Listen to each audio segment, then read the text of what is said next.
ഈ പുനർജന്മം പറയുന്ന സമയത്ത് എപ്പോഴെങ്കിലും ഈ മാമത്തായിട്ട് ആളുകൾ ജനിക്കാറുണ്ടോ? ഡൈനോസർ ആയിട്ട് ജനിക്കാറുണ്ടോ? അതിനിപ്പോ ഇനി ആ സാധനം ഇല്ലല്ലോ.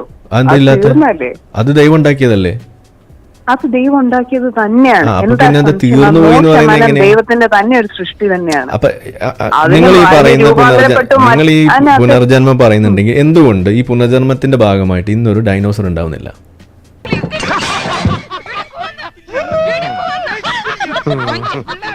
വല്ലാതങ്ങ് ചിരിക്കണ്ട, ഈ ചിരി ഞാൻ കറുപ്പിക്കുന്നുണ്ട്.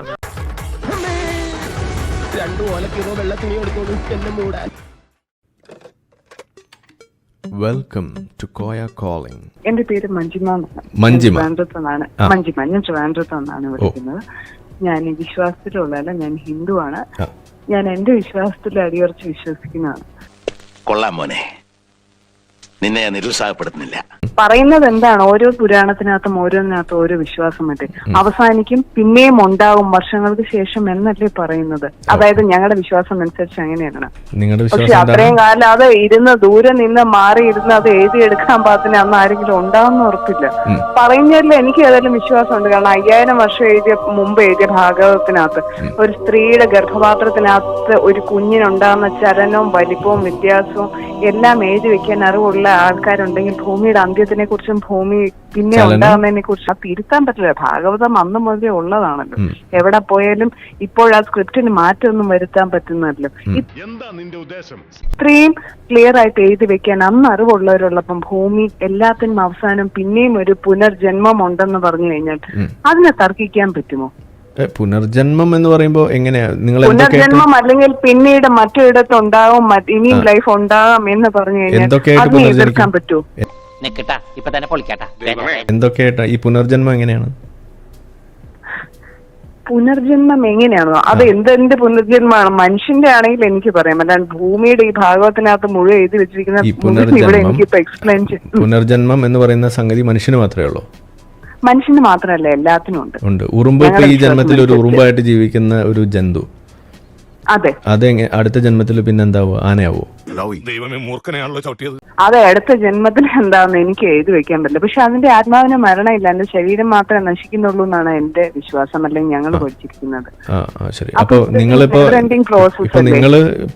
ഒരു ഹിന്ദു മതവിശ്വാസിയാണ് അല്ലേ? അതെ. അപ്പൊ അത് ഏതാണ് ജാതി? ജാതി ചോദിക്കരുതാണ്, എന്നാലും ഞാൻ ചോദിക്കാം. ജാതി ചോദിച്ചാലും കുഴപ്പമൊന്നുമില്ല, നായരാണ്, അതിന്റെ എല്ലാ കുഴപ്പങ്ങളും നമുക്ക് ഉണ്ടാവുമല്ലോ. ഓക്കെ. അപ്പൊ നിങ്ങളിപ്പോ നായരാണ്, അപ്പൊ അടുത്ത ജന്മത്തിൽ എന്താവും? അതൊന്നും എനിക്കറിയാൻ മേല. അടുത്ത ജന്മത്തിൽ ഞാൻ എന്താവും അറിയാൻ പാകത്തിനുള്ള വിവരമൊന്നും എനിക്കില്ല. അല്ല, എന്നാലും ഉണ്ടാവില്ല എന്തെങ്കിലുമൊക്കെ ഒരു കണ്ടീഷൻ, ഒരു ധാരണ ഉണ്ടാവില്ല. ഇല്ല, ഏതായാലും അടുത്ത വലിയ നല്ലതാവുമെന്ന് തോന്നുന്നില്ല. കാരണം വലിയ ചീത്തയാവും തോന്നുന്നില്ല. കാരണം ഏതായാലും വലിയ ദ്രോഹമൊന്നും ഈ അടുത്ത ജന്മത്തിനെ കുറിച്ച് ഈ നല്ലത് ചീത്ത എങ്ങനെയാ ക്ലാസിഫൈ ചെയ്യുന്നത്? എന്താണ് നല്ലത്, എന്താണ് നല്ലത്, എന്താണ് ചീത്ത എന്നുള്ളത് അത് ശരിക്കും നല്ലതിന് ഉദാഹരണം പറയൂ. അടുത്ത ജന്മത്തിൽ മുജ്ജന്മ സുഹൃതം നമ്മുടെ മലയാളത്തിൽ ഒരു വാക്കില്ലേ, മുജ്ജന്മ സുഹൃതം. അപ്പൊ മുൻജന്മ സുഹൃതം ഉണ്ടെങ്കിൽ നിങ്ങൾ എന്താവും? എന്താകും എന്നുള്ളതൊരു എന്താണ് ബാലിശമായ ഒരു ചോദ്യമാണ്. ഒരു കൊച്ചു ചോദിച്ചാൽ മനസ്സിലായി അടുത്ത ജന്മത്തിൽ ഞാനൊരു കുട്ടിയാണ്, അതുകൊണ്ട് ഞാൻ ചോദിക്കുന്നത് അടുത്ത ജന്മത്തിൽ എന്താണെന്ന് എനിക്കറിയില്ല. അറിയാവുന്നവർ ഒരുപാട് പേരുണ്ട്. കഴിഞ്ഞ മാസം ഇപ്പോഴും നല്ലതോ ചീത്തയോ ആവുമെന്ന് പറഞ്ഞല്ലോ. നല്ലത് ചെയ്യണം.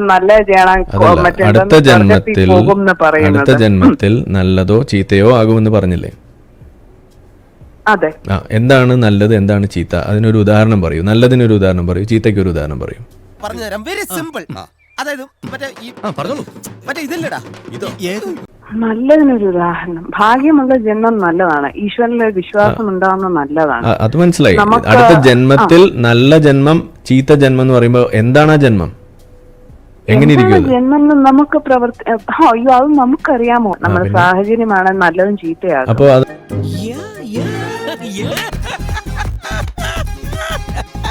അതായത് ഇന്നിപ്പോ നിങ്ങൾ മനുഷ്യനായിട്ട് ജീവിക്കുന്നു. അടുത്ത ജന്മത്തിൽ നിങ്ങൾ ഏത് ജന്തു ആയാലാണ് ഒരു മുൻജന്മ സുഹൃതം ഉണ്ടായി എന്ന് പറയാ? തലവര നല്ലതാണെങ്കിൽ ഏത് ജന്തു ആണെങ്കിലും എന്താ. ഗുരുവായൂർ കേശവൻ വളരെ ഭാഗ്യമുള്ളതായിരുന്നു. കാരണം ഗുരുവായൂർ ആ തള്ളിന്റെ ഇടയ്ക്ക് ഒന്ന് കേറാൻ വളരെ ബുദ്ധിമുട്ടും തോന്നി. അപ്പൊ ആനയായിട്ട് ജനിക്കുക എന്ന് പറയുന്നത് മുൻജന്മ സുഹൃതാണ്. അങ്ങനെയല്ല, ആയിട്ടുള്ള ഒരു സ്റ്റേറ്റ്മെന്റ് ആണ്. ആനയും കുതിരയും ഒന്നുമല്ല. ഭാഗ്യമുള്ള ഒരു ജന്മം എന്ന് പറഞ്ഞു കഴിഞ്ഞാൽ അത് ആനയിലും ആകാം, കുതിരയിലും ആകാം, പൂച്ചയിലും ആകാം. നിങ്ങൾ തന്നെ പറഞ്ഞ വാക്കാണ് ഞാൻ ചോദിക്കുന്നത്. നല്ലത് ചീത്ത എന്ന് പറഞ്ഞല്ലോ. നല്ലത് ചീത്ത എന്ന് പറഞ്ഞു. അപ്പൊ ചീത്തയായിട്ട് ഒരാള് അടുത്ത ജന്മത്തിൽ ജനിക്കുക എന്ന് പറഞ്ഞാൽ അത് എങ്ങനെ ഇരിക്കും? ഒന്ന് എക്സ്പ്ലെയിൻ ചെയ്തു തരൂ. താനാരാണെന്ന് തനിക്കറിയാമേലെങ്കിൽ താൻ എന്നോട് ചോദിക്കുക. താൻ ആരാണെന്ന് തനിക്ക് ഞാൻ പറഞ്ഞു തരാം. താൻ ആരാണ്? എങ്ങനെ ഇരിക്കുന്നു? ഇപ്പം ക്യാൻസറോട് കൂടി ജനിക്കുന്ന പിള്ളേരില്ലേ ആർട്ടിഫിഷ്യൽ. അപ്പൊ അതായത് അടുത്ത ജന്മത്തിൽ വീണ്ടും മനുഷ്യനായിട്ട് ജനിച്ച് വീണ്ടും ക്യാൻസർ ഉള്ള മനുഷ്യനായിട്ട് ജനിക്കും, അങ്ങനെയാണോ? ക്യാൻസർ അല്ല, ഇത് വളരെ നമ്മളൊരു അറ്റ്ലീസ്റ്റ് പ്രായത്തിനൊത്ത ഒരു സ്റ്റേറ്റ്മെന്റ്.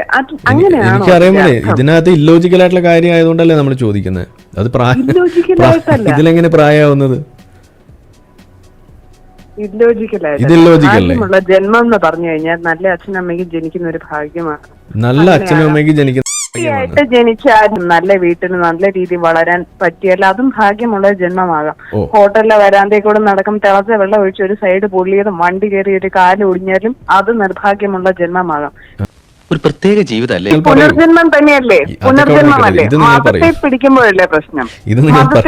വിട്ട് ഇത് നിങ്ങൾ പറയൂ. ആ ബിരിയാണിയൊക്കെ കഴിച്ച് ജീവിച്ചാൽ ചത്താൽ പിന്നെ എന്തായിട്ടാ വരാ? എങ്ങനെയായിരിക്കും വരാ?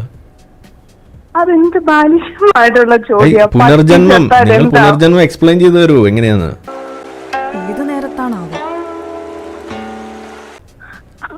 പോട്ടെ, ഇനി ഈ പുനർജന്മം പറയുന്ന സമയത്ത് എപ്പോഴെങ്കിലും ഈ മാമത്തായിട്ട് ആളുകൾ ജനിക്കാറുണ്ടോ? ഡൈനോസർ ആയിട്ട് ജനിക്കാറുണ്ടോ? അതിനിപ്പോ ഇനി ആ സാധനം ഇല്ലല്ലോ. അത് ദൈവം ഉണ്ടാക്കിയതല്ലേ? അത് ദൈവം ഉണ്ടാക്കിയത് തന്നെയാണ്. ദൈവത്തിന്റെ തന്നെ ഒരു സൃഷ്ടി തന്നെയാണ്. നിങ്ങൾ ഈ പുനർജന്മം പറയുന്നുണ്ടെങ്കിൽ എന്തുകൊണ്ട് ഈ പുനർജന്മത്തിന്റെ ഭാഗമായിട്ട് ഇന്നൊരു ഡൈനോസർ ഉണ്ടാവുന്നില്ല?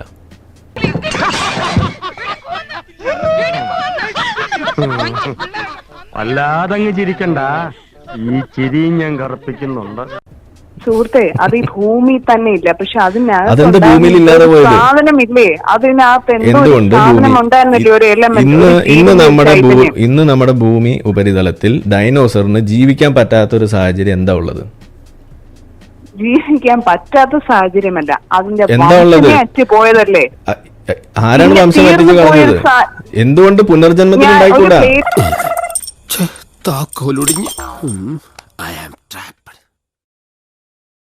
ഇതിനകത്ത് 4 ദോശ വന്നിട്ട് അത് മുഴുവൻ തീർത്തിട്ട് പിന്നെ ദോശ ഉണ്ടാക്കാൻ പറഞ്ഞു കഴിഞ്ഞാൽ പ്ലേറ്റിനകത്ത് എങ്ങനെ ഉണ്ടാവും? ദൈവത്തിനത് കഴിയാത്ത കാര്യമാണോ? പുനർജന്മത്തിൽ അങ്ങനെ ഒരു കണ്ടീഷൻ വരുന്നത് എങ്ങനെയാണ്?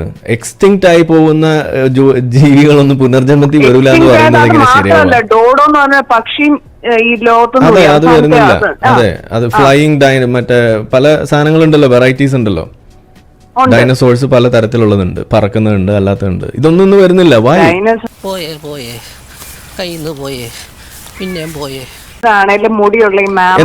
എന്തുകൊണ്ട് മാമത്ത് ഉണ്ടാവുന്നില്ല?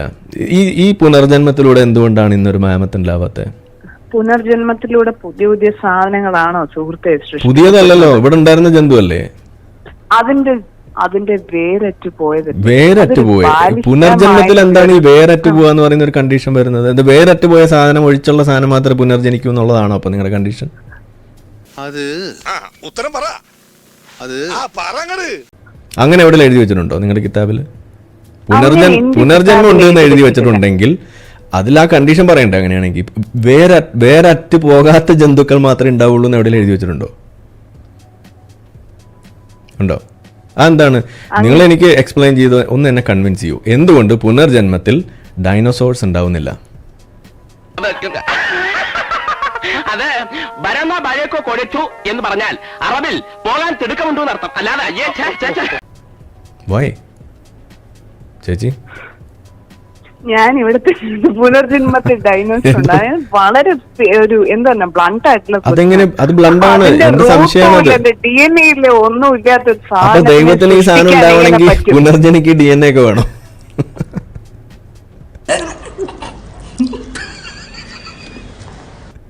DNA ഉണ്ടല്ലോ, ലാബിൽ ഇരിപ്പുണ്ടല്ലോ ഇതിന്റെയൊക്കെ സാധനങ്ങള്. എല്ലും കഷ്ണമൊക്കെ ഇവിടെ ഇരിപ്പില്ലേ? മാമത്തിന്റെ സാധനങ്ങൾ ഇവിടെ ഇരിപ്പില്ലേ? ആക്ച്വലി നമ്മൾ ഒരു കാര്യം പറയുമ്പോ ഒന്നിൽ എനിക്ക് നിങ്ങളിത് explain ചെയ്യ്. സ്റ്റേറ്റ്മെന്റ് ആണ്, നിങ്ങളിത് explain അല്ലെങ്കിൽ ചെയ്തതാ. തീരെ ഈ ഒരു മൂന്നാം ക്ലാസ്സിലെ പിള്ളേര് പറയുന്ന പോലെ ബാലിശമായിട്ട് 3-ാം ക്ലാസ്സിലെ പിള്ളേർക്ക് പോലും എന്ത് പറയാനാ? മനസ്സിലാകാത്ത ലോജിക്കാണിത്. അതാണ് ഈ പറയുന്നത്. മൂന്നാം ചോദിച്ചതിന് സമാധാനം പറഞ്ഞാൽ മതി. ചരിത്രം പറഞ്ഞു നിൽക്കാൻ സമയമില്ല, ഇച്ചിരി തിരക്കുണ്ട്. ക്ലാസ്സിലെ പിള്ളേർ ശരി, അത് ഞങ്ങളുടെ കിതാബ് എന്ന് പറഞ്ഞു. കിതാബ് വിട്, നിങ്ങൾ കൊണ്ടുവല്ല മിനി മാസ്റ്റേഴ്സ് നിങ്ങൾ- മിനി ലൈഫ് നിങ്ങൾ മതത്തിലെ കാര്യമല്ലേ നിങ്ങൾ പറയുന്നത്? പുസ്തകം. അതെ, ആ മതത്തിനകത്ത് തെളിയിച്ച ഒരു ബുക്കല്ലേ മിനി മാസ്റ്റേഴ്സ് മിനി ലൈഫ് എന്ന് വായിച്ചിട്ടുണ്ട്. മിനി ഈ ഏത് വലിയ ഉസ്താദ് എഴുതിയെന്ന് പറഞ്ഞിട്ട് എന്താ കാര്യം? മണ്ടത്തരം പറഞ്ഞ മണ്ടത്തരം അത് ഉസ്താദൊന്നുമല്ല, ക്രിസ്ത്യാനിയാണ് എഴുതിയത്. അത് ഉസ്താദ് ഏതാൾ എഴുതിയാലും നിങ്ങൾ എനിക്ക് പറഞ്ഞു തരേണ്ടത് ഇത്രയേ ഉള്ളൂ. ഈ പുനർജന്മത്തിലൂടെ സാധനം ഉണ്ടാവും. കൂടിയ ഗുണങ്ങളൊക്കെ ചെയ്ത ഒരാളാണ്, അല്ലെങ്കിൽ ഏറ്റവും തെണ്ടിയായിട്ടുള്ള ജീവിച്ച ഒരാൾ അങ്ങനെയാണെന്നുണ്ടെങ്കിൽ ഒരു ഡൈനോസർ ആയിട്ട് വരട്ടെന്നേ, അതല്ലേ വേണ്ടത്. മനസ്സെത്തുന്നിടത്ത് കാലെത്തുന്നില്ല പട്ടാളക്കാരാ. ജീവിയാണോ? നിങ്ങൾ പറയും ഇന്ന് ഡൈനോസറിനെ ഉണ്ടാക്കാൻ കഴിയില്ലേ ദൈവത്തിന്? നിങ്ങൾ ഈ പറഞ്ഞ എല്ലാ അണ്ടകടാഹം മുഴുവൻ ഉണ്ടാക്കാം, പക്ഷെ ഡൈനോസർ ഉണ്ടാക്കാൻ പറ്റില്ല എന്ന് പറഞ്ഞാൽ അതെങ്ങനെ ശരിയാവുക? ഡൈനോസർ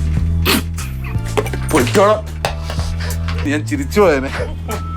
ഉണ്ടാക്കലാണ് എന്താണ് വൈ പണി. എന്താ ഡൈനോസറിനെ ഉണ്ടാക്കാൻ പറ്റാത്ത എന്താ? ദൈവത്തിന് മാമത്തിന് ഉണ്ടാക്കാൻ പറ്റാത്ത എന്താണ്? ഇന്ന് ഈ ഭൂമി മലയാളത്തിൽ അതിപ്പം ദൈവത്തിന് സെപ്പറേറ്റ് ആയിട്ട് ഒരു സാധനമായിട്ട് കസേരയിൽ ഇരിക്കുന്നവർ ഈ സ്വർഗത്തിനകത്ത് ഇപ്പം ആസ് പെർ യോർ കിതാബിനകത്ത് പറയുന്നവരിലെ കാണുന്നോണ്ടാണ് ദൈവത്തിന് ഉണ്ടാക്കാൻ പറ്റേ. നിങ്ങൾ പുനർജന്മത്തിൽ നിന്ന് ചാടല്ലേ? നിങ്ങൾ പുനർജന്മമൊക്കെ വലിയ സംഭവമാണെന്ന് പറഞ്ഞ ആളാണ്. നിങ്ങൾ കൃത്യമായിട്ട് പറയൂ, പുനർജന്മം ശരിയാണെന്നുണ്ടെങ്കിൽ എന്തുകൊണ്ട് ഇന്ന് ഡൈനോസർ ഉണ്ടാവുന്നില്ല?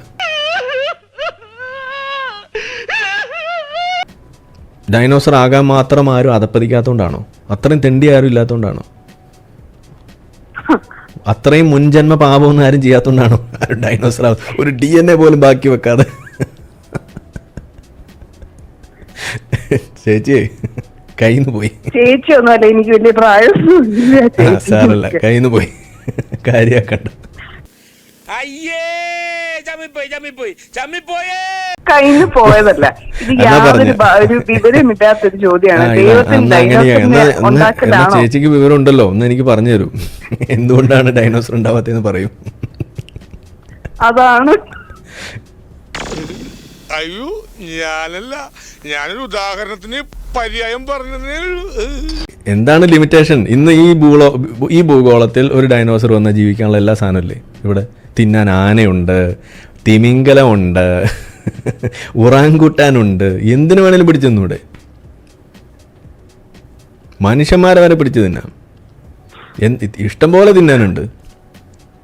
ഇനി ഇവിടെ കേരളത്തിലാണെങ്കിൽ നമ്മളെ പൂരത്തിന് വരെ ചിലപ്പോൾ എഴുന്നള്ളിച്ചെന്ന് വരും ഈ ഡൈനോസറിനെ. ഇനി അത് പേടിച്ചിട്ടാണോ പുനർജനിക്കാത്തത്? ആണോ?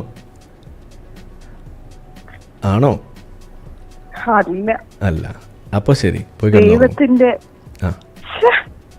കിടന്നുറങ്ങും. ദൈവത്തിന്റെ ഉത്തരവാദിത്വം അല്ല ഡൈനോസറിനെ ഉണ്ടാക്കല്. മനസ്സിലായി, എല്ലാം മനസ്സിലായി. ശരി എന്നാ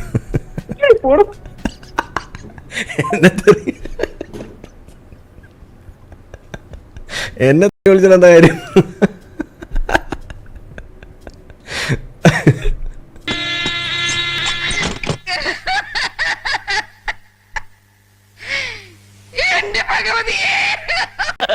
തൽക്കാലം ഇത്രയും മതി. വരട്ടെ.